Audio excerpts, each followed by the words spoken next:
Welcome to HyBiz Tv, and I'm Suresh Kochatal. Today we have with us a special guest who knows UK in and out, knows the UK media in and out, and of course is a proud Bharatiya, a Sanatani at that. Ladies and gentlemen, welcome to Pandit Satish Sharma ji. And Jai Shri Ram ji, namaskar, and thank you so much for the chance. I would like you to make a small introduction about yourself to our viewers so that they understand who you are and where you come from. Humble beginnings. I was born in the Punjab a long time ago, probably earlier than most people can remember. Migrated to the United Kingdom in my early years, and I've been in the United Kingdom for the best part of 50 years now. So a large amount of my education and working life has been there. Parallel to that normal life, I was blessed to be part of a family where sadhana and shastra were a common thing. In fact, in the town where I grew up, it was commonplace that if a visiting Sant or Swami was in need of somewhere to go, Sharma ji ke ghar bhej do, was a common sort of a thing. So I grew up with the company of many of our wonderful Sants and Swamis and their Ashirwad.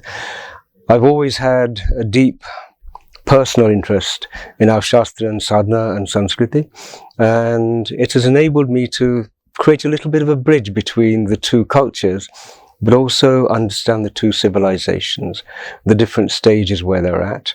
And where possible, we try and have a positive engagement, and where necessary, we try and stimulate a robust engagement, shall we say. So I'll get straight into the subject, Sharmaji, because we don't have the luxury of taking you around for an hour because you have a kind of one after another studio hopping that's happening right now. So the question is, you are in town, you are in Hyderabad for screening of the documentary BBC on Trial. Straight to the subject, why should BBC be on trial? So many areas, and the purpose of law is to protect the vulnerable and to maintain justice in society.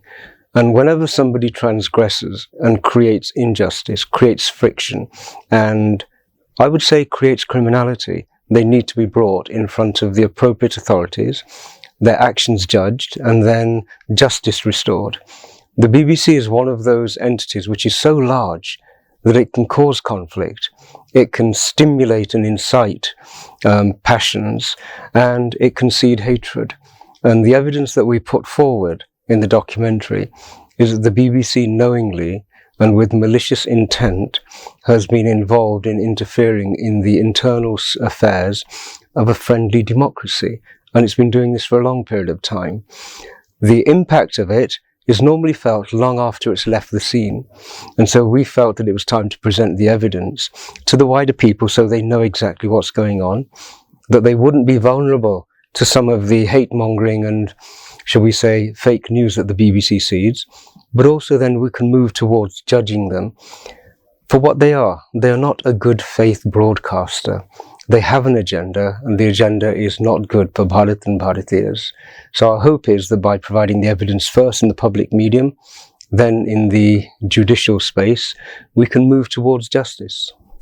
The question obviously that would come up is BBC biased only against India, against Modi, against Hindus, or do they have an agenda for different countries, as I say, different strokes for different folks? Is it that way, Panditji?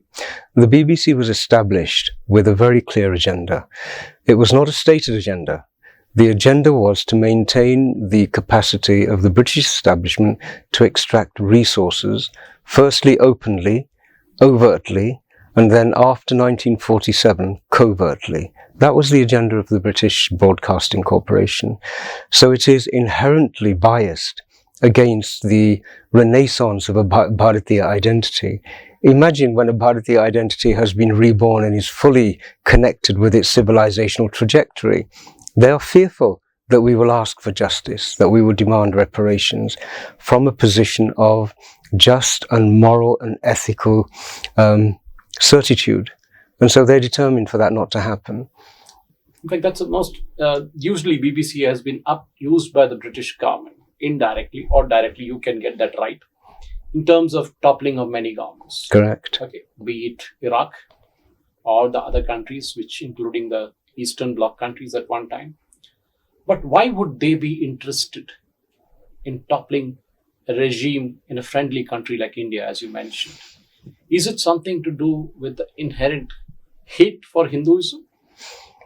They have a fear of what Sanatana Dharma will do. Remember, the Euro-Christian empire is built on certain principles, and those principles have never been questioned in the Euro-Christian space. The population has accepted them as de facto truths, whereas Bharat has a totally different civilizational focus and a set of principles. If our principles become widely known, then the populations in the West will look at what they have been told as a truth and find it lacking. So the Western power structures, which are built on Euro-Christian ideologies, they know this will happen, and they're fearful of it happening. They do not want to see a renaissance in any of the former colonies. The thing about Bharat is we are an old civilization, and we still have civilizational integrity. We still have a connection with our indigenous roots, philosophies, our scriptures, and our sites. And so we are probably the biggest threat. They haven't been able to dismember all of those ancient ties, which are still driving us forward. So they're genuinely fearful of a renaissance happening in this country. So when you equate Indians, you say, is there a similar race like that? We often talk about the Jews. They've been persecuted right from this time.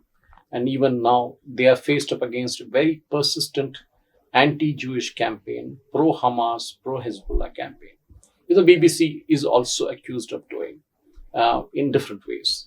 Not just BBC, it's you name the Western media, a whole lot of them, from Washington Post to New York Times to say CNN, everybody. Yeah.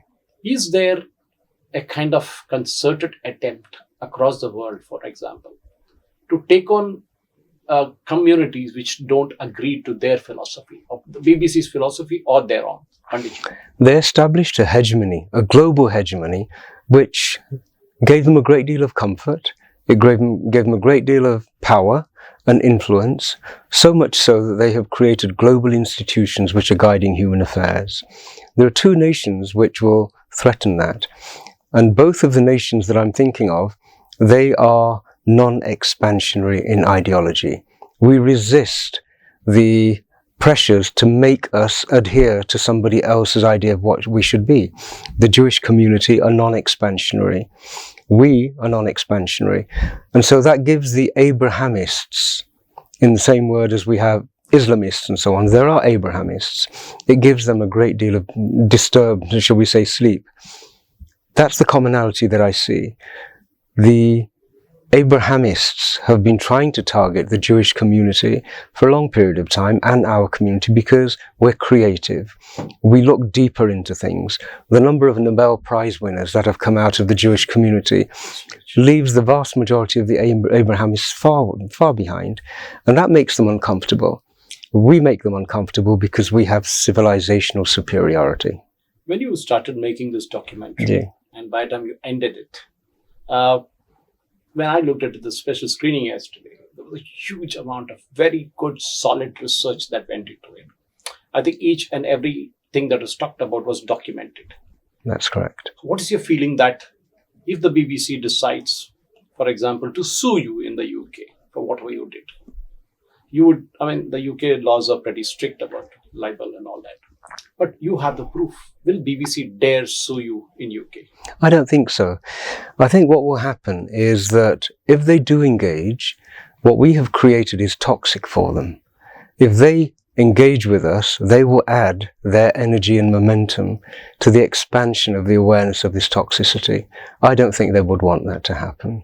I think they will hope that we are a mosquito and they are a hippopotamus, and that if we're ignored, we'll go away and no great harm will be done. But I think they're wrong. Will you go away? Why? We have sent them an invitation. We have invited them to engage with us. They rejected our invitations in the past, so we've created an invitation which I think they will recognize. I would welcome engagement with them. Is this a start of a pro-India, pro-Hindu, pro-nationalist campaign that you've been taking up from a long time? But now, as we say, there is a kind of a system that is falling into place. Now, will BBC think twice before starting another 2023-like documentary on Narendra Modi? I don't think they will think twice at all. The nature of the beast is such that it's always pushing forward. And we know from child experiences, bullies don't stop bullying until they feel there's a cost to their bullying. And we have to come together to make sure they understand there is a cost. So when Beeb, as they're called, Auntie Beeb. Yeah, they've been playing around with, say, Yugoslavia, with Hungary, with the ex-Soviet blocs, everybody. Along the way, do you think that this is not just an India-specific campaign, or they are like this? They go after targets which are low-hanging fruits, WMDs in Iraq, for example, and similar things in other countries. Bringing down a Saddam Hussein or bringing down a Muammar Gaddafi, for them, is chicken feed, isn't it? Correct. But will Modi be a tough one to crack? Modi is proving to be a tough one, but I think even more difficult for them to digest is that we have had 900 million people in successive elections express a democratic mandate. This has never happened in history. And so they're thinking, hang on a moment, this one person has become the catalyst for the cohesive expression of a civilizational voice. That is something that they don't know how to work with. And that is something they're struggling to try and break. To bring you to something more recent, President Trump faced the same allegations as Prime Minister Modi faced in the 2024. He's going to destroy the Constitution, how he's going to rewrite the Constitution. He's a fascist. Okay, you name anything, and there was almost a similarity with what Prime Minister Modi faced, including the media. So do you think coming up President Trump, and he's made it very clear, by the way, that he's going to kick this media, which he doesn't like, he's done it before. He's going to kick out all the guys who just walked into US. Immigration will be tough. Do you think Britain, because you stay in UK and you know the politics there, I mean, like nobody's business, you know the back of your hand. But the boat people are just coming in. We love immigrants. Do you think now a time will come, your documentary, the BBC, and the sympathy for the so-called boat people will just now be pretty tough for the British government to deal with? I think your analysis is 100%. The British people have had enough of people supposedly in power, paid from the public purse to look after their interests, completely relegating the interests of the man on the street to the bottom of the pile. There is no appetite for it. The British people themselves, the English, the Scottish and the Welsh, are actually wonderful people. They're really tolerant and they're actually very willing to share and participate in a multicultural society. But they've gotten to the stage where the price that they're being asked to pay is something they can no longer afford to pay. The price the children are paying is no longer acceptable. The price the seniors are paying in not being able to access hospital resources is no longer acceptable. And so inevitably, that pressure is going to go upwards towards the government.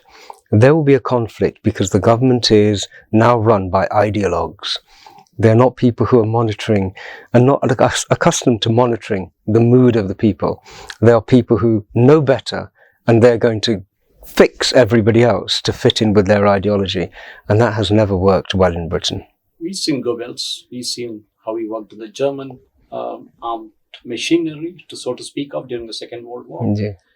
We have MI6, MI5 and the rest of the stuff working. Is BBC a kind of a propaganda arm for the British intelligence? The appearance of independence is one of the powers that the BBC needs in order to be able to infiltrate and influence the population in the UK, but also the population outside of the UK.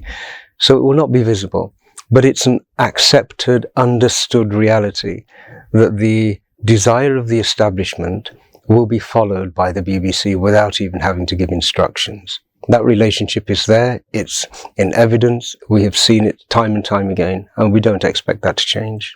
Panditji, what is the next project of yours? If it's not confidential, may I ask you, or is it going to be something on a similar thread?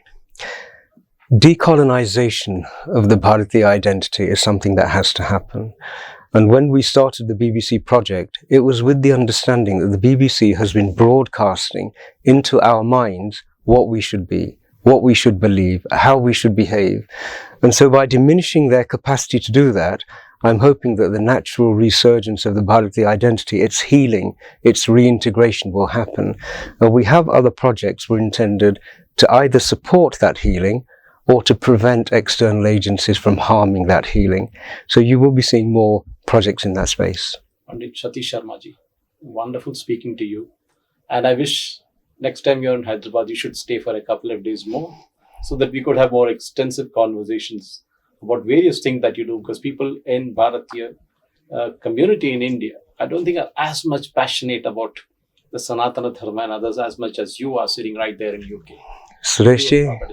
Sureshi, I've had the opportunity of being outside of the forces that work on Bharat. I have been in an incubated safe space, and so I've had the luxury of developing clarity of vision, being able to see what's going on here.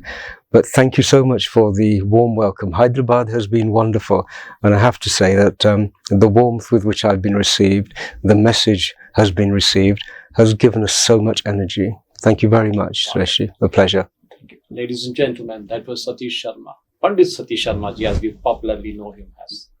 A nationalist to the heart, Sanatani in every sense of the word, and of course, a fierce protector of everything that we in Bharat stand for. Thank you for watching. Jai Hind.